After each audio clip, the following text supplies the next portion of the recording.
The ladies of Longbourn soon waited on those of Netherfield. The visit was returned in due form. Miss Bennet's pleasing manners grew on the goodwill of Mrs. Hurst and Miss Bingley, and, though the mother was found to be intolerable, and the younger sisters not worth speaking to, a wish of being better acquainted with them was expressed to the two oldest. By Jane this attention was received with the greatest pleasure, but Elizabeth still saw superciliousness in their treatment of everybody, hardly excepting even her sister, and could not like them, though their kindness to Jane, such as it was, had a value as arising in all probability from the influence of their brother's admiration. It was generally evident, whatever they meant, that he did admire her, and to her it was equally evident that Jane was yielding to the preference which she had begun to entertain for him for the first, and was in a way to be very much in love, but she considered with pleasure that it was not likely to be discovered by the world in general, since Jane united with the great strength of feeling, a composure of temper, and a uniform cheerfulness of manner, which would guard her from the suspicions of the impertinent. She mentioned this to her friend Miss Lucas. "It may perhaps be pleasant," replied Charlotte, "to be able to impose on the public in such a case, but it is sometimes a disadvantage to be so very guarded.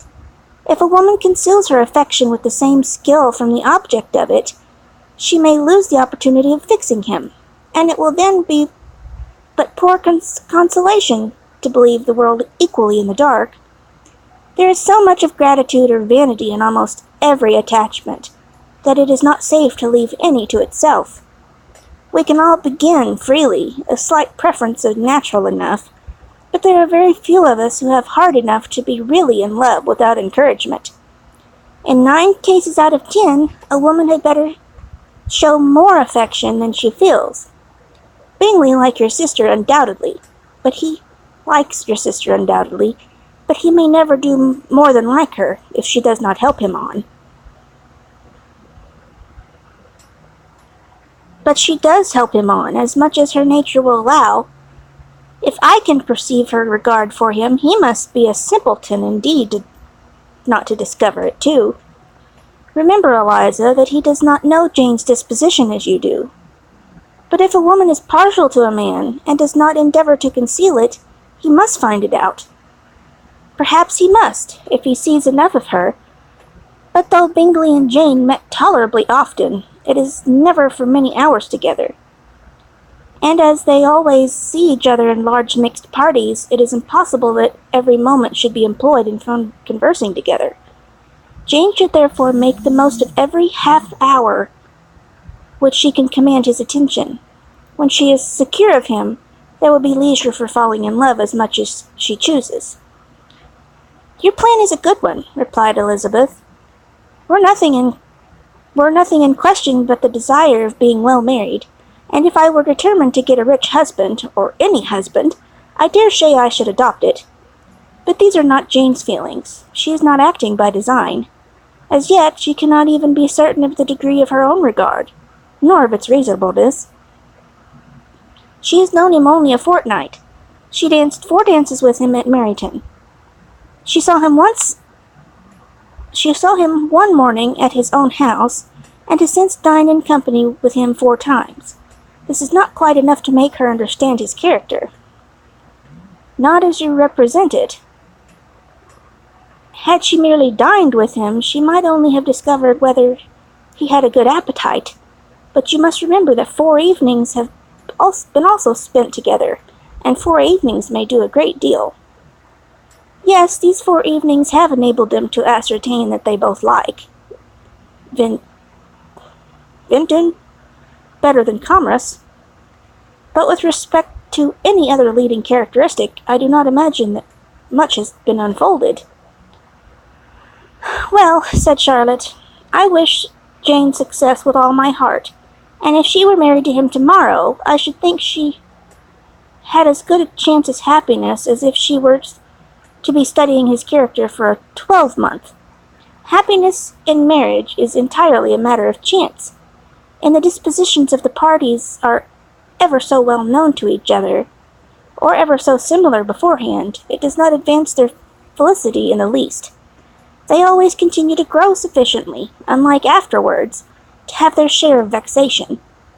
And it is better to know as little as possible of the defects of the person with whom you are to pass your life. You make me laugh, Charlotte, but it is not sound. You know it is not sound, and that you would never act in this way yourself. Occupied in observing Mr. Bingley's attention to her sister, Elizabeth was far from suspecting that she herself was becoming an object of some interest in the eyes of his friend. Mr. Darcy had at first scarcely allowed her to be pretty. He had looked at her without admiration at the ball, and when they next met he looked at her only to criticize.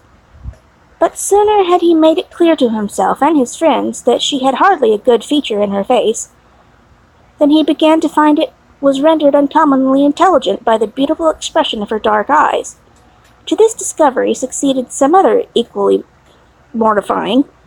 Though he had detected with a critical eye more than one failure of perfect symmetry in her form, he was forced to acknowledge her figure to be light and pleasing, and in spite of his asserting that her manners were not those of the fashionable world, he was caught by their easy playfulness. Of this she was perfectly unaware. To her he was only the man who made himself agreeable nowhere, and who had not thought her handsome enough to dance with. He began to wish to know more of her, and as a step towards conversing with her himself, attended to her conversation with others. His doing so drew her notice. It was at Sir William Lucas's, where a large party were assembled. "What does Mr. Darcy mean," she said to Charlotte, "by listening to my conversation with Colonel Forster?" "That is a question which Mr. Darcy only can answer. But if he does it any more, I shall certainly let him know that I see what he is about. He has a very satirical eye, and if I do not begin by being impertinent myself, I shall soon grow afraid of him." On his approaching them soon afterwards, though without seeming to have any intention of speaking, Miss Lucas defied her friend to mention such a subject to him, which immediately, provoking Elizabeth to do it, she turned to him and said, "Do not think, Mr. Darcy, that I expressed myself uncommonly well just now, when I was teasing Colonel Forster to give us a ball at Meryton." "With great energy, but it is a subject which always makes a lady energetic. You are severe on us." "It will be her turn soon to be teased," says Miss Lucas. "I am going to open the instrument, Eliza, and you know what follows." "You are a very strange creature by way of a friend, always wanting me to play and sing before anybody and everybody. If my vanity had taken a musical turn, you would have been invaluable, but as it is, I would really rather not sit down before those who must be in the habit of hearing the very best performers." On Miss Lucas's persevering, however, she added, "Very well, if it must be so, it must." And gravely, glancing at Mr. Darcy, there was a fine old saying which everybody here is of course familiar with, "Keep your breath to cool your porridge," and I shall keep mine to swell my song. Her performance was pleasing, though by no means capital. After a song or two, and before she could reply to the entreaties of several that she would sing again, she was eagerly succeeded at the instrument by her sister Mary, who, having, in consequence of being the only plain one in the family, worked hard for knowledge and accomplishments, was always impatient for display. Mary had neither genius nor taste, and though vanity had given her application, it had given her likewise a pedantic air and conceited manner, which would have injured a higher degree of excellence than she had reached. Elizabeth, easy and unaffected, had been listened to with much more pleasure, though not playing half so well, and Mary, at the end of a long concerto, was glad to purchase praise and gratitude by Scotch and Irish airs, at the request of her younger sisters, who with some of the Lucases and 2 or 3 officers joined eagerly in dancing at one end of the room. Mr. Darcy stood near them in a silent indignation at such a mode of passing the evening, to the exclusion of all conversation, and was too much engrossed by his own thoughts to perceive that Sir William Lucas was his neighbour, till Sir William thus began. "What a charming amusement for young people this is, Mr. Darcy. There is nothing like dancing after all. I consider it as one of the first refinements of polished societies." "Certainly, sir, and it has the advantage also of being in vogue among the less polished societies of the world. Every savage can dance." Sir William only smiled. "Your friend performs delightfully," he continued after a pause on seeing Bingley join the group. "And I doubt that you are an adept in the signs yourself, Mr. Darcy." "You saw me dance at Meryton, I believe, sir?" "Yes, indeed, and to receive no inconsiderable pleasure from the sight. Do you often dance at St. James's?" "Never, sir." "Do you not think it would be a proper compliment to the place?" "It is a compliment which I never pay to any place if I can avoid it." "You have a house in town, I conclude?" Mr. Darcy bowed. "I had once some thoughts of fixing in town myself, for I am fond of superior society, but I do not feel quite certain that the air of London would agree with Lady Lucas." He paused in hope of an answer, but his companion was not disposed to make any, and Elizabeth at that instant moving toward them, he was struck with the notion of doing a very gallant thing, and called out to her, "My dear Miss Eliza, why are you not dancing? Mr. Darcy, you must allow me to present this young lady to you as a very desirable partner. You cannot refuse to dance, I am sure, when so much beauty is before you." And taking her hand, he would have given it to Mr. Darcy, who, though extremely surprised, was not unwilling to receive it, when she instantly drew back, and said with some discomposure to Sir William, "Indeed, sir, I have not the least intention of dancing.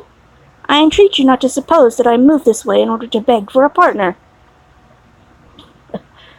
Mr. Darcy, with a grave propriety, requested to be allowed the honour of her hand, but in vain. Elizabeth was determined, nor did Sir William at all shake her purpose by his attempt at persuasion.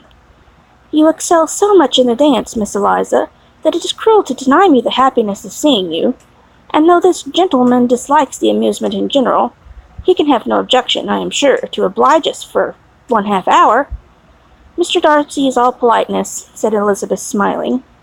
"He is indeed, but considering the inducement, my dear Miss Eliza, we cannot wonder at his complaisance, for who would object to such a partner?"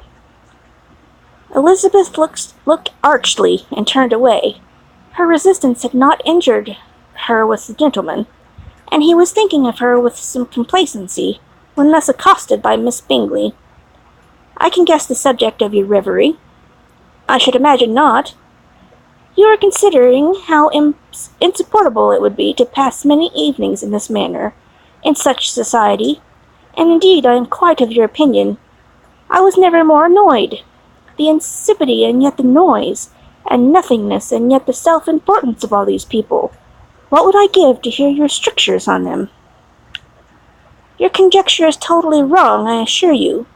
My mind was more agreeably engaged. I had been meditating on the very great pleasure with a pair of fine eyes in the face of a pretty woman can bestow."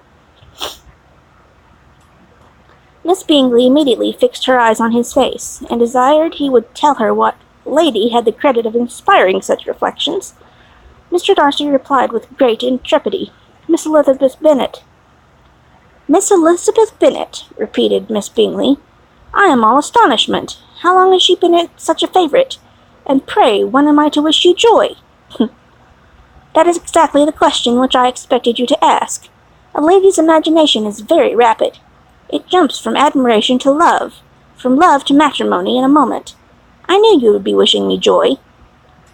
"Nay, if you are so curious about it, I shall consider the matter absolutely settled. You will have a charming mother-in-law indeed, and of course she will be always Pemberley with you." He listened to her with perfect indifference, while she chose to entertain herself in this matter, and at his composure convinced her that all was safe. Her wit followed along.